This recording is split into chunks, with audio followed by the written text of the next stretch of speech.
Bonjour mes amis des chemins de l'intuition. Eh bien, pour cette dernière interview pardon, de l'année 2023, enfin juillet, hein, c'est pas la dernière, mais avant les vacances, je vais vous présenter un livre tout à fait exceptionnel, un livre qui m'a ému, qui m'a soulagé on va expliquer pourquoi, qui est de Evelyne Elsa Esser, je l'ai déjà interviewée sur ce blog, et qui a écrit un livre absolument magnifique. Alors vous voyez, il est tout à noter Le Pays d'Ange. Alors, j'ai la chance d'avoir avec moi, si j'ose dire, grâce toujours au progrès de la technique et aux merveilles de la technique, son auteur, Evelyne Elsa Esser. Bonjour Evelyne. Bonjour Sylviane. Alors écoutez, je suis déjà ravie de savoir que vous allez mieux parce que vous avez eu quelques petits soucis de santé. Et puis, je voulais vous dire combien j'ai adoré votre livre, combien vraiment, il m'a ému. Et même en vous en parlant, j'ai presque les larmes aux yeux. Alors c'est pour vous dire à quel point c'est rare qu'un livre me, me, me, me provoque autant d'émotions et je pense que ça se voit et ça s'entend. Alors, la première chose que je voudrais vous demander, parce que déjà, pour les personnes qui ne vous connaissent pas, même si je vais remettre le lien de notre précédente interview, je voudrais que vous vous présentiez en tant que vraiment spécialiste des MI et des NDE. Hein. Est-ce que vous pouvez rapidement nous dire qui vous êtes et pourquoi vous êtes arrivé à vous intéresser aux MI et aux NDE? Enfin, MI Donc, et NDE, c'est la même chose. voilà ce que j'allais dire. Oui, alors tout à fait. Je me suis penchée pendant plusieurs décennies sur les expériences de mort imminente. J'ai écrit des livres sur ce sujet, j'ai donné des conférences, etc. Ce sont donc ces expériences que les gens peuvent vivre quand ils sont proches de la mort. Je pense que tout le monde a un peu entendu parler du tunnel, de la lumière, de l'été de lumière, etc. On va sûrement en parler plus en détail tout à l'heure. Ce sont des expériences qui peuvent se produire quand on est au seuil de la mort, qui peuvent se produire, mais qui ne se produisent pas toujours. On estime qu'entre 10 et 12% des personnes qui sont réellement proches de la mort font une expérience de mort imminente, donc EMI en français et NDE en anglais pour Near Death Experience. Donc, après plusieurs décennies de travail sur les EMI, je me suis dirigée ensuite vers des contacts spontanés avec les défunts, les VSTD, les vécus subjectifs de contact avec un défunt. Ah, là, Et là, en fait, nous avons démarré un projet de recherche de longue durée. Ça a commencé en 2018 avec mes collègues de l'Université de Northampton en Angleterre. Nous avons mené à ce jour la plus grande enquête sur les contacts spontanés avec les défunts. On a plus de 1000 participants à notre enquête. La première partie de l'enquête, nous l'avons faite en anglais, français et espagnol. Ensuite, nous avons reproduit la même enquête avec le même questionnaire en ligne en allemand. Et là, actuellement, nous sommes en train de conduire la même enquête en chinois. Donc, ça va être extrêmement intéressant de voir de quelle oui. manière les Chinois vivent les contacts spontanés avec les défunts, s'il y a des différences culturelles. On part du principe que le phénomène est le même, mais nous allons le voir. Nous ne le savons pas encore, mais peut-être que l'interprétation va être différente parce qu'elle va être influencée par le contexte culturel. Donc voilà, ce projet de recherche est toujours en cours. Il a commencé, comme je l'ai mentionné, en 2018. Donc là, nous avons énormément d'informations et nous avons appris beaucoup de choses sur les contacts spontanés. Donc les gens spontanément, sans aucune sollicitation de leur part, perçoivent un proche décédé. Ils peuvent le voir, ils peuvent l'entendre, ils peuvent sentir sa présence simplement.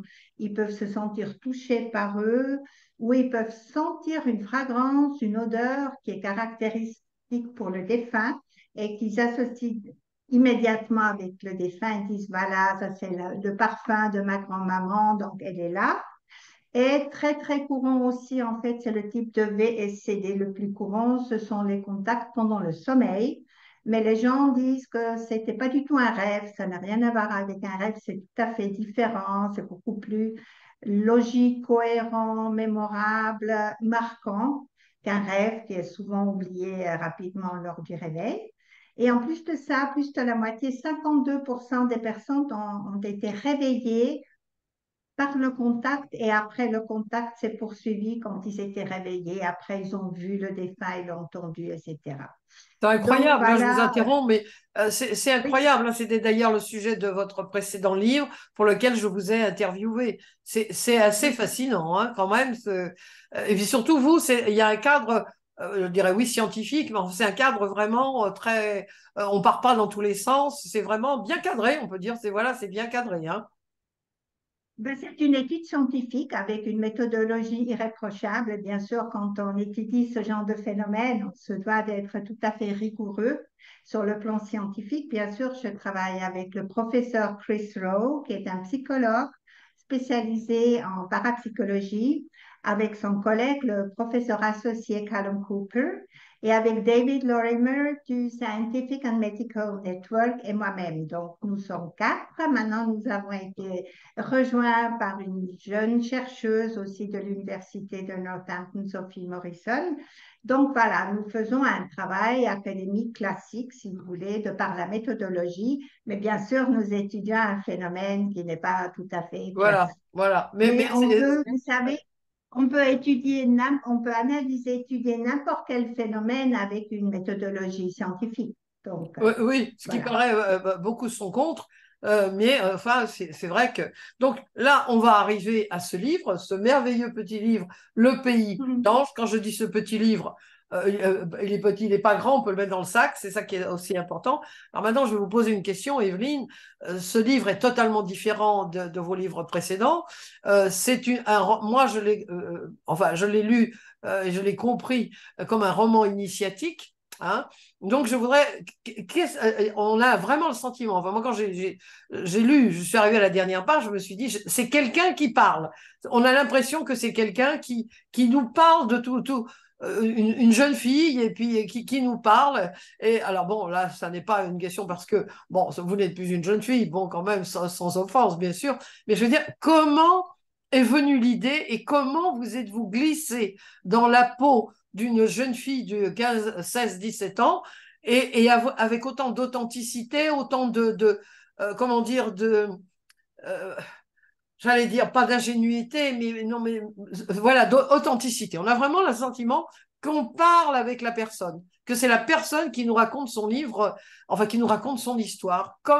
Pourquoi déjà vous êtes-vous penché et avez-vous écrit ce livre et comment avez-vous réussi, pour moi, cette gageure de vraiment vous mettre à la place de cette jeune fille? C'est gentil, ben merci déjà pour ces paroles tout à fait flatteuses. Ça me fait très plaisir que vous ayez aimé ce livre.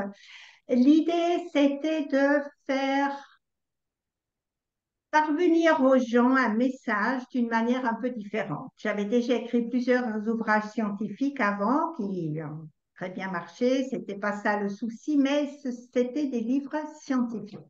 Donc, quand même restreint à un certain public. Tout le monde ne lit pas des ouvrages scientifiques.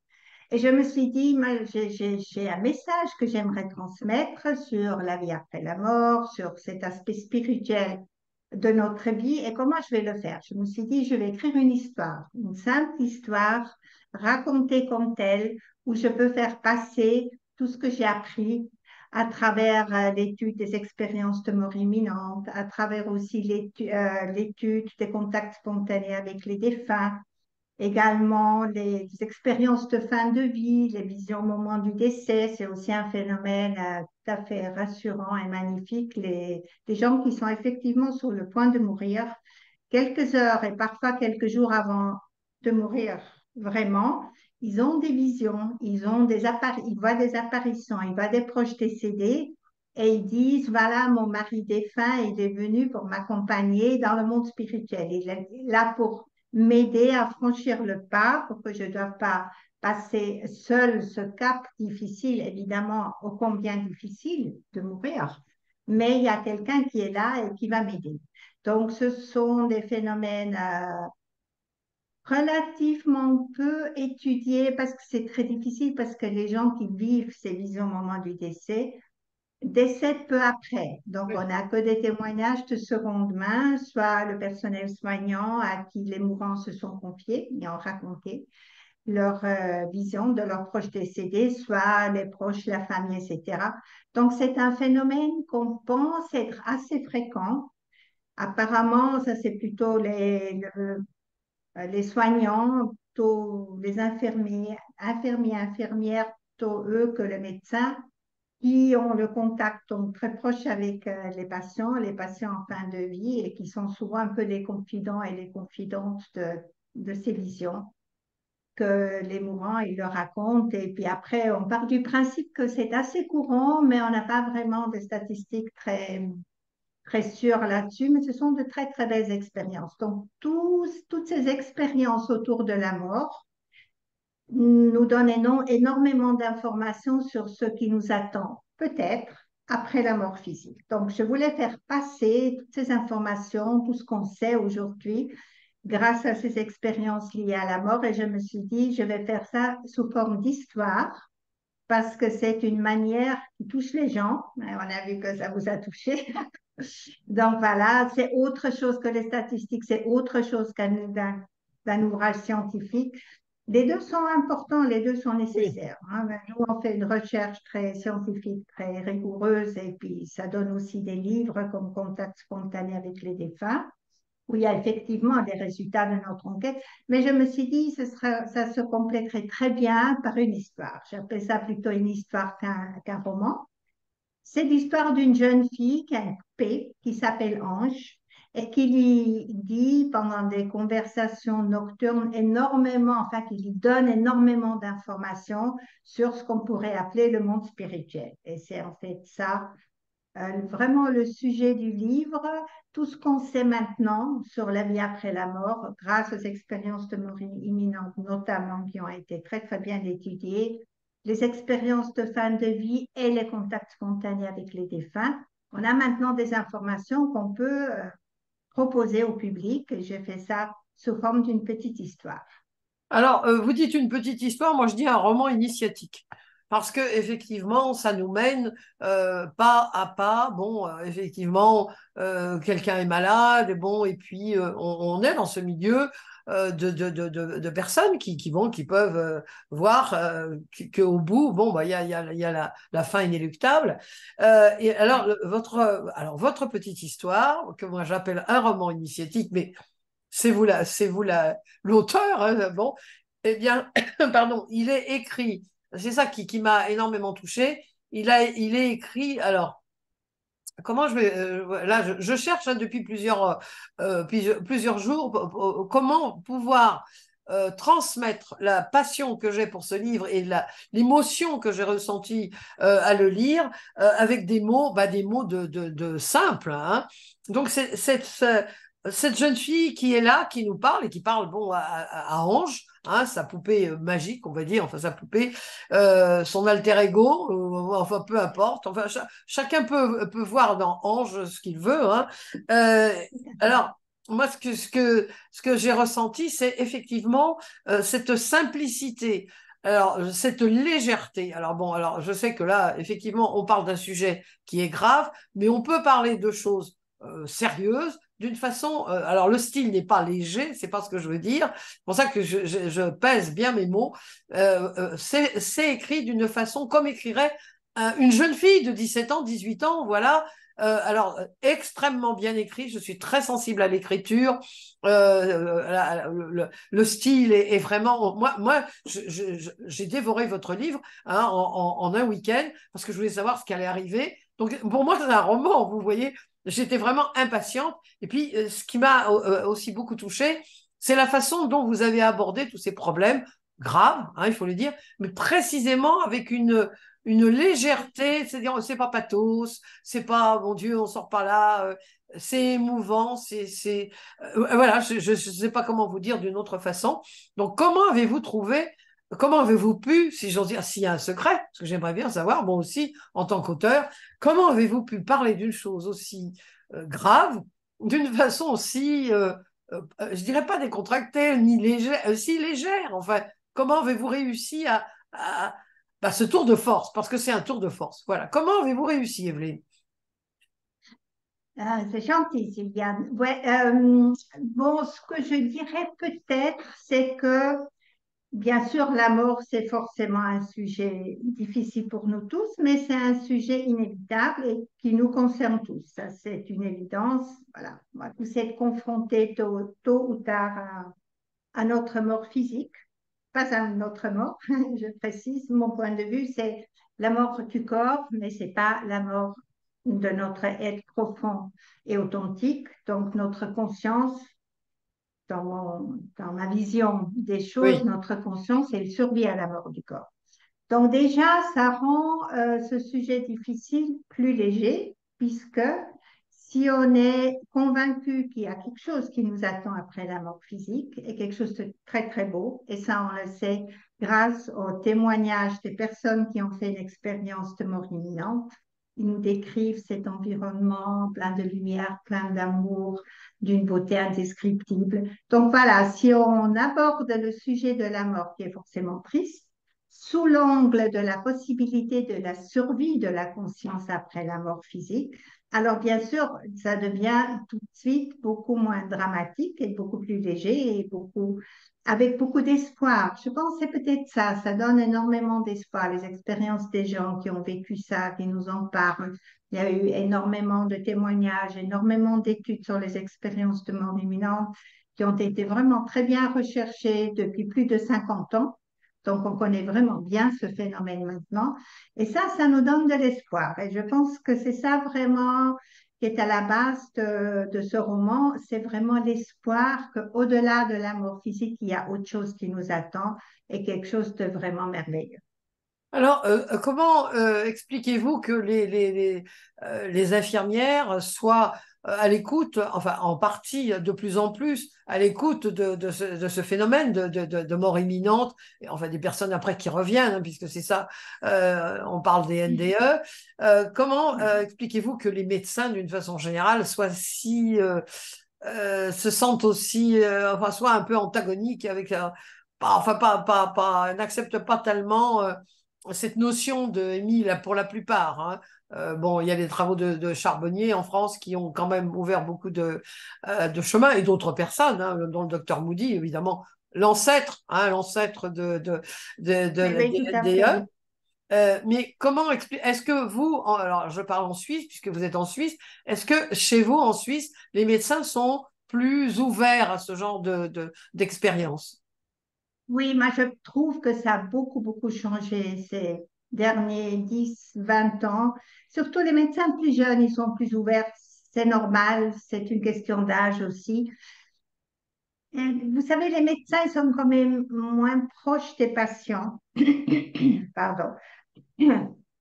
Si vous êtes à l'hôpital, vous voyez le médecin quelques minutes dans la journée, il fait sa visite, mais vous êtes en contact constant avec les soignants, avec les infirmiers, les infirmières.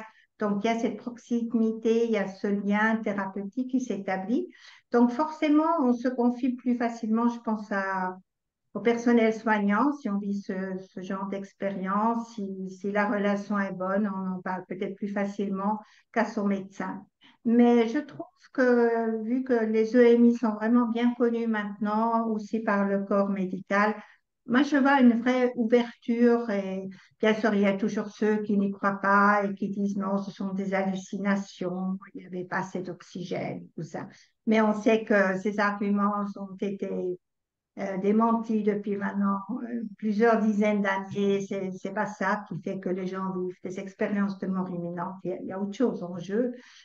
Donc non, je trouve que le corps médical est de plus en plus ouvert et le corps soignant de toutes les façons. Alors, moi, si j'ai bien compris, quand même, en Angleterre, bon, bon, ça vient de loin pour tout ce qui est parapsychologie. Je trouve que l'Angleterre, enfin la Grande-Bretagne, l'Angleterre, ils sont quand même très avancés sur ce sujet, ou c'est une idée que j'ai, parce que bon, il y a une chaire de parapsychologie. En France, ça n'existe pas. Oui, pas encore, oui. Non, effectivement, en Angleterre et puis surtout aux États-Unis.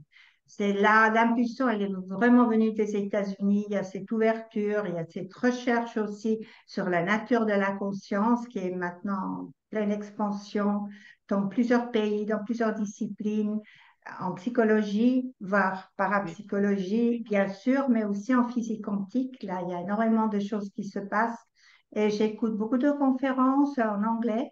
C'est souvent des chercheurs américains, mais aussi des chercheurs anglais qui travaillent sur la nature de la conscience. Et franchement, là, ça devient tellement évident que le point de vue matérialiste ne tient tout simplement pas en face de ces expériences qu'on appelle encore extraordinaires, oui. que moi j'appelle ordinaires. Ordinaires et très très courants. Ce ne sont pas des expériences extraordinaires du tout. Les gens vivent ces choses-là de manière massive. Pour les contacts spontanés avec les défunts, la recherche nous indique entre 50 et 60 des gens ont vécu un ou plusieurs contacts spontanés avec un défunt au cours de leur existence. C'est quelque chose de tout à fait courant, tout à fait normal, parfaitement non pathologique. Donc voilà, il y a maintenant beaucoup de recherches et beaucoup d'acceptation, je trouve aussi, de ces phénomènes parce que c'est simplement les vécus des gens. Il faut écouter les gens. Quand ils parlent de leurs expériences, il faut les prendre au sérieux, il faut les écouter. Et quand c'est à ces taux tellement élevés, 50 à 60 de prévalence de VSCD, c'est énorme. Les EMI, on dit, comme j'ai dit tout à l'heure, 10 à 12 des gens qui sont réellement proches de la mort ont vécu une expérience de mort imminente. Les visions au moment du décès, on n'a pas vraiment de chiffres, mais certains soignants parlent de 30-40 des cas où les mourants ont apparemment aperçu un proche décédé un peu avant de Oui. mourir, quelques heures, parfois quelques jours. C'est souvent récurrent. Ils disent que leur proche décédé vient et repart, mais revient. Voilà, c'est comme vraiment un soutien sur une assez longue durée, quelques heures, quelques jours, quelqu'un qui est là, qui est décédé, mais qui est là pour les aider. Donc, ce sont des phénomènes tout à fait courants, tout à fait non pathologiques, comme je l'ai dit. Et petit à petit, ça fait son chemin. Et il y a des chercheurs maintenant qui étudient ces phénomènes qui sont toujours liés à la nature de la conscience. Oui. C'est quoi la conscience? Comment ça fonctionne? Est-ce qu'elle est uniquement produite par le cerveau? Ça, c'est le point de vue matérialiste. C'est le cerveau qui produirait la conscience et quand le cerveau meurt, ben, il n'y a plus de conscience. Ça, c'est le point de vue matérialiste. Le point de vue post-matérialiste, et c'est ça qui est en jeu maintenant, dit non, la conscience, elle est première, elle est primordiale, elle est là avant la matière, elle est fondamentale, elle est là, elle s'incarne dans un corps et elle se désincarne au moment de la mort physique. Donc, il y a vraiment beaucoup de recherches en cours et c'est vraiment une période tout à fait passionnante. Il se passe plein de choses. Il y a des idées qui naissent, des hypothèses, des théories, des modèles. C'est vraiment intéressant et je vois une grande ouverture vraiment à tous les niveaux, y compris au niveau scientifique. Alors, en parlant comment dire, de contact, alors moi, je n'ai pas le sentiment d'être pathologique parce que j'ai eu un contact et j'ai eu plusieurs contacts avec mon père décédé longtemps après sa mort, d'ailleurs, longtemps après sa mort. Oui, Moi, c'était des oui, odeurs de roses. Mon père aimait, adorait ces rosiers et ça, c'était, on pouvait pas couper les roses, tout ça. Et un jour, je lui ai dit, ben, j'aimerais avoir, moi, j'ai demandé, j'ai dit, ben, j'aimerais bien, bon. Alors, j'ai eu un contact qui était complètement différent. Puis quelques jours plus tard, je sens, mais alors, c'était vraiment, c'était les roses de mon père. Et j'ai senti aussi, alors mon ex-mari est mort, enfin le père de mes enfants est mort il y a 3 ans, et c'est un grand fumeur. Et j'ai senti et je sens quelquefois son odeur de cigarette. Et c'est ça. je sais que c'est lui. Alors voilà, c'est quelque chose aussi qui est important, enfin je crois de dire, c'est qu'on sait à ce moment précis que mon père aussi était fumeur enfin, avant, mais je sais que c'est mon ex-mari, que c'est pas mon père. Voilà. Mais c'est ça qui est intéressant. Vous le dites très, très bien, Sylvia. Je veux dire, on a beaucoup d'expériences tout au long de la journée, on a des perceptions de ci ou de ça. Voilà, il se passe beaucoup de choses dans nos vies, dans le quotidien. Mais quand on a un contact spontané avec un défunt, on sait que ça vient du défunt. C'est ça qui nous disent les gens qui vivent ces expériences. Ils nous disent, je sais que c'était ma mère décédée parce qu'il y avait non seulement, disons, l'odeur, mais Mhm. il y avait aussi les émotions. J'ai senti son amour. Je sais que c'était elle. Je sais qu'elle était présente. Il y avait les émotions que moi j'ai ressenties, mais aussi que j'ai perçues de sa part. J'ai senti son désir de me communiquer son amour, de me dire je suis là, tu n'es pas seule dans ton deuil, je suis à tes côtés, donc je viens pour que je me manifeste pour que tu puisses me percevoir. Vous voyez? Donc c'est pas quelque chose d'anodin et c'est pas non plus simplement une perception rapide de quelques secondes du défunt. C'est beaucoup plus que ça. Ce sont les émotions qui sont associées et les informations. C'est ça qui est intéressant. Souvent, les récepteurs, donc les gens qui vivent un contact spontané avec un défunt, perçoivent des informations et des fois des informations inconnues auparavant. Il y a 24% de nos participants à notre enquête, donc la première enquête en anglais, français, espagnol, qui ont dit j'ai obtenu pendant le contact une information que je ne possédais pas avant. Donc, il s'est réellement passé quelque chose. On m'a dit, par exemple, où est le livret de famille que je cherchais avec désespoir pour l'enterrement. On m'a dit qu'il y avait des économies qui avaient été cachées par le grand-père et dont personne n'était au courant. Et quand on va à l'endroit indiqué par le grand-père, effectivement, il y avait des économies. Donc, des choses très matérielles comme ça. Ça peut aussi être autre chose. Je pense à une femme qui a appris lors du contact que son père qui lui est apparu n'était en fait pas son père biologique. Elle ne Oh. savait pas. Donc, vous voyez un peu la surprise. Et après, elle a parlé avec sa mère. Elle a dit, oui, effectivement, ce n'était pas ton père biologique. Voilà. Donc, des choses tout à fait improbables, quoi. Que cette femme, elle ne savait pas ça. Elle a appris lors du décédé. Donc, voilà. Dans 24% des cas, il y a ce genre d'informations qui sont transmises qui étaient auparavant inconnues au récepteur. C'est ça qui est incroyable. Donc, c'est ça, au fil. Donc, alors, je suis désolée pour tout ça, c'est pour vous montrer que vraiment, euh, au fil des pages, donc tout ce dont vous venez de parler, vous le dites, bon, c'est Ange, hein, c'est Ange qui parle à cette jeune fille. Et bon, alors on l'entend, donc tous les ennemis, tout ça, elle lui transmet d'une façon au fil des pages. Et vraiment, moi, c'est un livre, quand j'ai lu la dernière page, plein d'espoir. C'est exactement ce que vous dites. C'est un livre, absolument, moi, qui m'a vraiment remué. Parce que les mots sont simples. Moi, je suis une adepte inconditionnelle de la simplicité. Plus c'est compliqué, moins on s'en souvient, moins c'est marquant parce que dans le fond, la vie, quelque part, bon, bah, on boit, on mange, on parle, enfin, bon, c'est assez simple. C'est peut-être rudimentaire, mais c'est simple. Hein, pas rudimentaire, mais simple. Et donc là, votre livre, avec des mots simples, et vous avez atteint, et c'est ça que j'aimerais que les personnes qui vont visionner ça et vous écouter, c'est vraiment un roman qui, alors pour les gens qui sont en deuil, pour les gens qui sont malades, c'est vraiment un livre d'espoir. C'est ça, hein, aussi. Le but, c'était aussi de donner de l'espoir. Alors, je dirais pas de la joie, mais on n'est pas triste à lire ce livre. C'est pas triste du tout. Et moi, j'ai appris. Enfin bon, j'accompagne depuis la sortie du livre du docteur Moody. Mais je veux dire.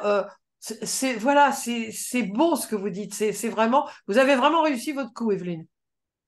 Je suis ravie. Merci beaucoup. Vous avez vraiment Mais réussi vous votre savez, coup parce que voilà, c'est vraiment. Alors, je répète, alors c'est aux presses du Midi, hein, le pays d'Ange. Comment vous est venue cette idée d'Ange de parler? Parce que c'est ça aussi qui est ce côté un peu magique. Vous savez, les enfants ont toujours, enfin souvent, ils ont un compagnon ou une compagne imaginaire. Donc elle, c'est Ange. Comment ça vous est venu cette idée magnifique? déjà, vous avez dit que la jeune fille, elle a 16, 17 ans. À mon avis, enfin, oui, comme je l'ai écrit, elle est un peu plus jeune. Elle n'a pas d'âge, elle n'a pas de nom. Donc, c'est pour rendre la chose un peu plus universelle pour que tous et toutes nous puissions nous identifier à ce caractère-là. Parce que voilà, qu'on soit adulte ou enfant, on est tous en fait confrontés au même fait, c'est Oui. qu'un jour nous allons tous mourir. Ça, c'est une évidence. Donc, elle est un peu plus jeune et puis elle a cette poupée donc, qui s'appelle Ange, qui représente donc le monde spirituel, qui informe, qui donne beaucoup de renseignements sur ce qui nous attend peut-être après la mort physique. Comment ça m'est venu? Comme c'est une jeune fille, je me suis dit, elle a une poupée, mais c'est une poupée, c'est pas n'importe quelle poupée. C'est une poupée qui a été tricotée par sa grand-maman, qu'elle avait beaucoup aimée et qui est décédée. Donc, c'est quelque chose qui lui reste, ce lien avec sa grand-mère décédée. Donc, voilà, c'est pas n'importe quelle poupée.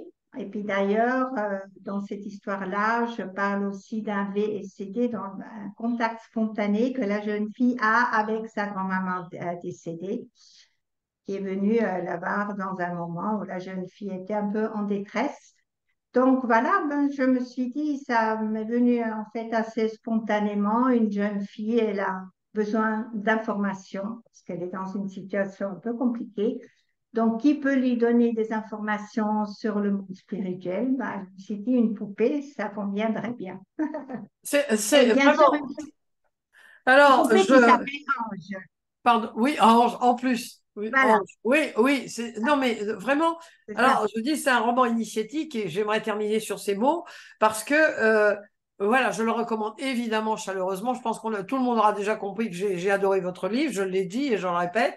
Bon, d'ailleurs, je ne parle sur ce blog que de livres que j'adore, que j'aime, qui me passionnent, parce que sinon, c'est pas la peine, hein. Et je serais incapable de parler de quelque chose qui ne me plaît pas, qui ne me plaise pas. Donc voilà, c'est un livre bon, qui a été édité aux Presses du Midi.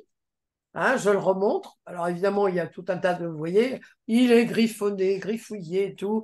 Euh, pour le relire, c'est un livre à lire et à relire parce qu'il est très dense. Il parle de beaucoup de choses. Et pour les personnes, ce que je voulais dire, c'est que les personnes qui vont découvrir ce que c'est qu'une NDE, un contact avec des défunts, bon, je vais mettre le lien de votre prochain acte manqué, peut-être que vous pensez à un autre livre. Vous voyez, j'ai là, acte manqué, merci Freud. Bon, Lapsus. c'est ça, hein, lapsus révélateur. Vous êtes en train de préparer un livre? Pas actuellement. Peut-être, peut-être. Bon, vous voyez. Bon, mais donc, votre Pas, livre précédent, pas dans l'immédiat, disons-le comme ça. Pas dans non, pas dans l'immédiat. l'immédiat. C'est en gestation, peut-être. Voilà, en gestation. Donc, je mettrai le lien de votre livre précédent, qui, je le répète, enfin, vous dites scientifique. Bon, évidemment, il y a des données, etc., mais qui se lit très facilement, qui est, Oui. c'est pas, Alors, ça, j'aimerais juste ajouter, c'est vrai que c'est le fruit d'un travail scientifique, mais je donne les statistiques, mais je donne surtout énormément de témoignages. oui, voilà, Chaque c'est ça, oui. statistique est illustrée par les témoignages de nos participants. Donc, c'est, dans ce sens, c'est pas vraiment un livre scientifique parce que c'est vraiment le vécu des gens, les expériences de nos participants. Donc, vous avez raison, Sylvia. Le fait est que effectivement, c'est à la portée de tous, parce que quand on lit bon, je vois moi sur le net certains articles. Oh là là, bon, bah, on a envie vraiment de le laisser tomber tout de suite. Alors, le livre est vraiment passionnant. L'interview était, comme aujourd'hui, passionnante. Et ce livre, c'est un petit bijou. Hein. Là, vraiment, on va terminer. Je veux dire, j'ai un top 10 des livres que j'emporterai sur une île déserte. Alors, j'ai fait ce top 10 il y a déjà beaucoup d'années, parce que j'ai déjà plusieurs décennies à mon actif. Et là, je suis obligée d'en enlever pour mettre le vôtre. Donc, il ferait partie du top 10 des Très livres que gentil, merci. j'emporterais sur une île déserte. Voilà. Donc, ah oui, oui, Très il est gentil, merci. merveilleux. Il est émouvant. Et puis, bon, toutes les personnes qui sont intéressées par le sujet, beaucoup de spiritualité, mais pas assommante. C'est pas voilà, c'est tout en légèreté, tout en parlant d'un sujet grave. Et vous arrivez à faire passer un message vraiment extraordinaire. Bravo, Evelyne, bravo. Merci infiniment. C'est vraiment très gentil, Sylviane. Eh bien, écoutez, je vous remercie de m'avoir accordé cette interview pour ce livre que Avec je plaisir. remonte parce que je ne peux pas terminer comme ça. Je vous dis à très bientôt, peut-être pour un prochain livre. Oui, Et avec plaisir. à très bientôt, Evelyne. Merci beaucoup, Sylviane. Et Au bonjour à revoir. tout le monde.